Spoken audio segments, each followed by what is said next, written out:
Dari agenda tersembunyi jadi persahabatan.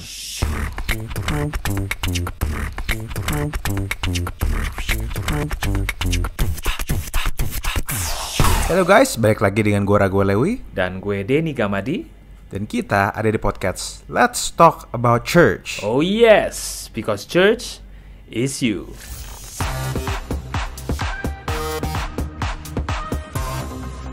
Oke, sekarang kita bakal bahas lagi tentang organic church. Nah, ini cara yang keberapa ya? Oke, pokoknya gini.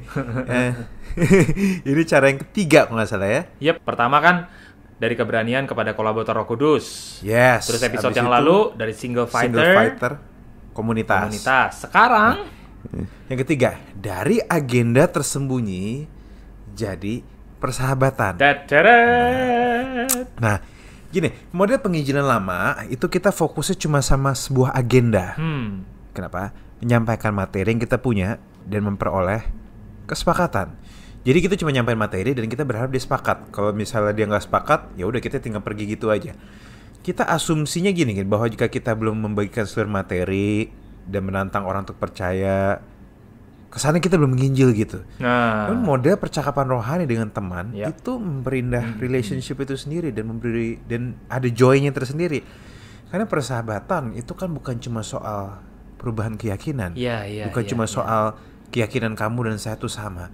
Walaupun memang kita ada menginjil, tapi lebih dari itu kita tetap mengasihi. Karena gini, saya menemukan bahwa orang-orang yang nginjilnya itu dari persahabatan, ya memang karena deket itu jauh lebih efektif dibanding orang yang datang tiba-tiba kayak bertobat nggak? Kalau lu nggak terima Yesus lu masuk neraka gitu maksudnya. Lain rasanya, lain banget rasanya. Jadi persahabatan kayaknya bagi gue ada sesuatu yang luar biasa, sesuatu yang powerful, tapi sesuatu yang sering kali dianggap remeh karena kesana kayak nggak rohani, kamu belum menginjil, kamu cuma jadi teman dia. Kapan bicarakan soal Kristusnya yang kayak gitu-gitu? Yap.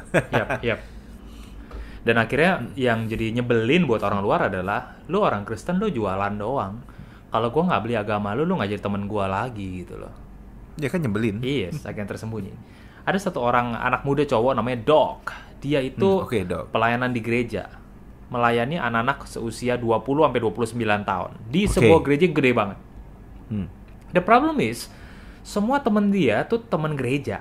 Dia nggak punya satu temen yang belum kenal dan mengikuti Yesus. Apalagi di Amerika ya, semua orang udah tahu Yesus, semua orang udah ada gerejanya kalau mereka ke gereja.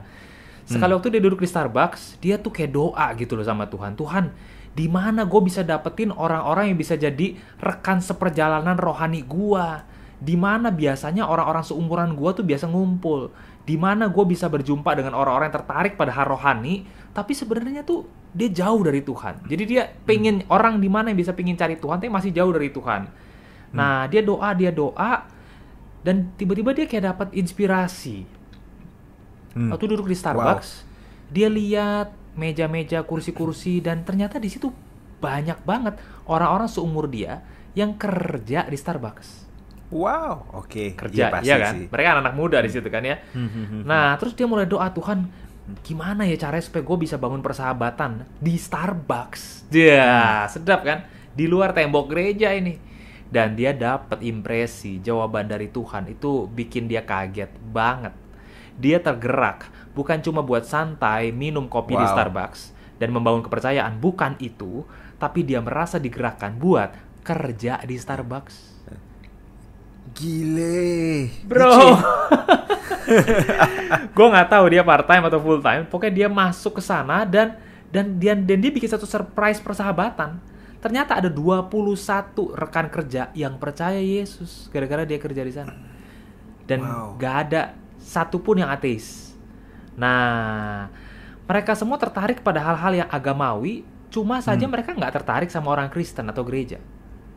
Si Doc nih masih ingat jelas bagaimana dia tanya kepada seorang rekannya gitu, gimana sih hubungan kamu dengan Tuhan? Lalu dia mandang Doc dan bilang, gue pengen tahu Tuhan di mana? Waktu gue umur 14 tahun dan gue diperkosa.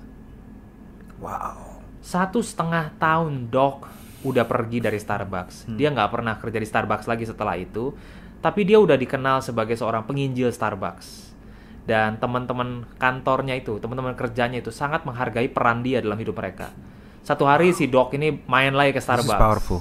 Yes, man. And this is real story.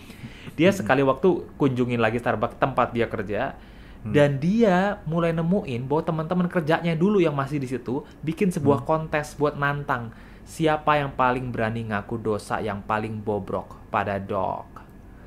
Wow. Nah, pas dia datang. Nah, bersamaan sama pengalaman ini, si Doc belajar hal baru. Orang-orang sebayanya dalam generasi ini punya pertanyaan utama tentang rasa percaya yang mesti dijawab terlebih dulu sebelum dia dapat bisa punya percakapan rohani yang bermakna dengan mereka. Jadi intinya adalah, can I trust you? Can I trust you? Nice. Jadi kita tuh sebenarnya itu pemandu perjalanan ya, bukan salesman ya sebenarnya. Yeah. Kita tour guide. Dan gini, kepercayaan ini memang adalah sesuatu yang sangat powerful. Kenapa? Karena gini, sebagus apapun produk yang kita tawarkan, kalau orang tuh nggak percaya sama kita, mereka nggak bakal peduli. Benar. Tapi kalau misalnya kita dipercaya banget sama mereka, walaupun produk kita pas-pasan sekalipun, ini pas-pasan loh, ini realita nih. Mereka masih mau denger, bukan karena produknya, simply because they believe in us. Iya. Mereka sayang sama kita. So, relationship adalah sesuatu yang powerful, relationship adalah sesuatu yang luar biasa, dan makanya jangan heran kalau misalnya banyak gereja yang mengutamakan hal-hal yang mengutamakan statement ini. Dan ini statement yang gue pegang juga, bahwa relationship over ministry. Wow. Hubungan di atas pelayanan. Bukannya berarti kita pelayanan nggak penting ya, bukan. Cuma maksudnya gini, sebaik-baik apapun pelayanan kita, membangun hubungan yang sehat, membangun hubungan yang baik, membangun hubungan yang mengasihi tanpa hidden agenda, itu adalah sesuatu yang luar biasa, dan bahkan bagi Tuhan itu sesuatu yang penting. Bahkan mungkin itu, maaf ya, mungkin kasarnya walaupun pelayanan di gereja itu penting, walaupun worship leader itu penting, tetapi membangun persahabatan dengan orang-orang yang mungkin belum percaya itu juga sesuatu yang powerful. Iya. Karena itu Yesus lakukan juga. Iya. Dia ngumpul sama pemungut cukai, ngumpul sama apa, dan gue rasa ini sesuatu yang luar biasa. Makanya kuncinya gini, gue percaya bahwa kita komitmennya, kita adalah belajar untuk bersahabat. Spiritual relationship, spiritual friendship. Jadi proses persahabatan rohani, kita fokus sama Roh Kudus, kita diinginkannya, dan kita fokus sama apa yang diinginkan Roh Kudus, ketimbang kita sibuk mikirin gimana sih cara tobatin dia. Nah, itu kita paling sering kita dengar kan. Mikir kayak gitu. Bener. Gimana ya cara tobatin dia? No. Bukan di situ arahnya. Pemisahannya adalah sebelum apapun terjadi, lu jadi teman yang tulus dulu. Karena gini, gue ini nggak usah orang-orang yang nyembah pohon ya. Gue aja nyembah Yesus, gue pengen punya teman yang tulus. Bener. Apalagi orang-orang di luar sana yang udah sering ditipu, yang kehidupannya nggak mudah. Tentu semua orang butuh teman yang tulus, bisa dia percaya, dan di mana dia bisa sayang. Dan ini orang jelas bahwa ini orang sayang. Iya. Di mana-mana teman yang punya agenda tersembunyi itu sesuatu yang buruk.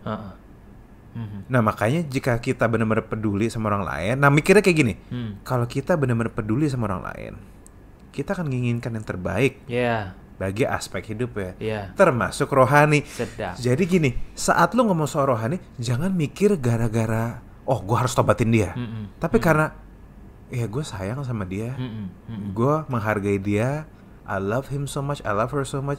Kayaknya kalau gue nggak ngomong, gue bersalah deh. Idenya kayak gitu. Karena memang lu peduli, memang lu sayang. Bener. Memang peduli. Jadi bukan karena lu ngejar target kayak MLM. Gini, kerajaan surga ini kerajaan surga, bukan MLM surga ya. Tolong tolong diingat baik-baik. Bener. Karena di sisi yang lain yang kontras adalah kita sebel ketika kita beraktivitas, kita ketemu orang yang terus-terusan tujuannya ngejual barangnya dia ke kita. Transaksional. Dia mau ambil untung dari kita. Nah, tapi sahabat yang tulus adalah sahabat yang bisa kadang duduk sama kita setengah jam, nggak banyak ngomong. Coba nyaman aja saling menikmati company satu dengan yang lain. Itu udah sahabat deket banget gitu ya. Atau orang yang berapa orang sih di dunia ini yang bisa masuk ke rumah lu dan langsung buka kulkas lu tanpa izin? Mungkin 15 doang gitu loh yang bisa benar-benar lakuin seperti itu. Nah, itulah pendekatan yang nikmat banget sebetulnya. Yang kalau kita bawa buat orang-orang di luar sana, mereka bakal lebih tertarik pada Yesus yang kita percayai, ketimbang kita dari awal jualan Yesus mulu, dan itu annoying buat mereka. Dan ketika mereka bilang no, kita nggak pernah kontak lagi. Betul. Nah, gini, semakin kita punya relationship yang tulus, yang benar peduli, kita bisa makin lihat bahwa yang paling menarik bagi orang lain itu siapa diri kita. Wow. Otentisitas kita. Who we are, kelemahan kita, keraguan kita, kadang pertanyaan-pertanyaan kita. Karena orang masa kini tuh nggak peduli sama jawaban-jawaban kita. Gitu ya? Maksudnya kayak mereka misal kita ngejawab gitu misalnya. Iya, jawabannya jadi jadi menurut gue gini. Dia paling cuma bilang, "Oh iya. Oh gitu. Oh ya udah." Karena ingat kan kalau balik ke podcast yang waktu itu, sekularisme dan relativisme itu sesuatu yang biasa kita dengar. Nah, tapi kalau misalnya kita share, kita otentik, ada keraguan pertanyaan kita, nah itu bisa membangun sebuah hubungan yang baik. Karena gini, orang-orang lain akan ngizinin kita jadi teman mereka. Ketika mereka merasa bahwa kita sama, kita ngalamin pergumulan yang sama dengan mereka. Karena kalau jujur, kita memang gak jauh beda sama mereka. Pergumulan sama, bayar cicilan sama, dan memang semua gak mudah. Bahasa roh kita kan gak selalu bisa bayar cicilan, amin. Jadi Alkitab kita gak bisa kita robek terus ini jadi duit ya dalam nama Yesus. Kagak kan. Kita ngalamin pergumulan yang sama, dan justru kita harus approach orang jangan sebagai orang merasa superior, tapi sebagai orang yang sama, tapi kebetulan diselamatkan karena kasih karunia, menawarkan persahabatan yang tulus. Bener banget. Kalau episode lalu kita sebutnya inkarnasi. Wow. Jadi sama mereka. Nah bahkan ya bro ya, gue bisa bilang gini loh, guys di luar sana, gue kasih lu izin bolos dari kegiatan gereja lu. Dan lakuin hal yang lu suka bersama dengan teman-teman lu yang belum kenal Tuhan. Wow. Itu sangat layak dilakukan. Lu bayangin, it's worth it. Pendeta mana yang nasihatin lu kayak begitu? Lu bolos dari kegiatan gereja lu keluar lakuin hal yang lu suka sama teman-teman lu yang belum kenal Tuhan. Nah ngomong-ngomong, pendeta itu namanya Rick Richardson. Gila ya? Kalau gue dimaki lagi ya. Dia yang ngomong, lu keluar sono. Bahkan almarhum John Stott, British theologian, dia bilang gini loh, orang Kristen itu ya seringkali cuma melakukan aktivitas dan persahabatan Kristen sebagai orang Kristen lobang kelinci. Maksudnya apa? Kayak kelinci gitu loh. Kayak kelinci, dia lompat dari satu lubang kudus ke lubang kudus yang lain. Gile. Terus mati. Dia nasihatin, guys, have fun. Ambil, pakai waktu bersenang-senang dengan rekan-rekanmu yang belum kenal Yesus. This is really powerful. Kenapa? Karena memang kita perlu have fun, maksudnya. Kita perlu ngobrol sama mereka, berjalan persahabatan sama mereka. Karena gini teman-teman, biarlah kita, kalaupun mungkin, gue tahu bahwa pada waktu kita nongkrong pun belum tentu kita bisa langsung menginjil. Belum tentu juga mereka langsung bertobat terima Yesus Tuhan Juru Selamat. But more than that, be a good friend. Jadi teman yang baik. Buktikan kalau misalnya sayang. Jadi kasarnya gini, kalaupun mereka tidak terima Yesus sebagai Tuhan dan Juru Selamat, walaupun lu udah injilin, lu tetap jadi teman mereka. Bener. Lu tetap sayang sama mereka. Not because of hidden agenda lu mau mempertobatkan mereka, tapi kan memang lu peduli sayang sama mereka. Karena gini, gue selalu teringat kisah salib. Pada waktu Yesus mati di kayu salib untuk tebus dosa manusia, kira-kira dia tahu nggak bakal ada yang nolak dia? Gue yakin dia tetap tahu. Dia udah tahu pasti bakal ada yang nolak dia. Tapi here goes the thing, dia tetap mati bagi mereka. Dia tetap mengasihi mereka walaupun nolak. Jadi bagi gue gini, kadang kasih tuh seperti itu. Dan gue percaya bahwa kita dipanggil juga untuk tetap mengasihi orang walaupun mungkin mereka nggak punya iman yang sama. Tapi cara kita sayang sama mereka itu menunjukkan siapa yang kita sembah. Itu yang paling penting. Betul banget. Nah, kalau boleh gue highlight pertanyaan teman-teman gini loh. Kak, kalau misalnya gue pergi sendirian ke tempat have fun dan 9 orang lainnya gak percaya Tuhan, jangan-jangan nanti malah gue yang kepengaruh mereka. Teman gue kacurut semua, gue sama mereka, gue ikutan rusak. Kalau kamu punya pikiran kayak gitu, coba dengerin episode yang sebelum ini. Dari Single Fighter, jadi bergerak bersama komunitas lu. Lu gak sendirian. Alright. Pengen denger lanjutannya? Pantengin terus podcast Let's Talk About Church, because church is you.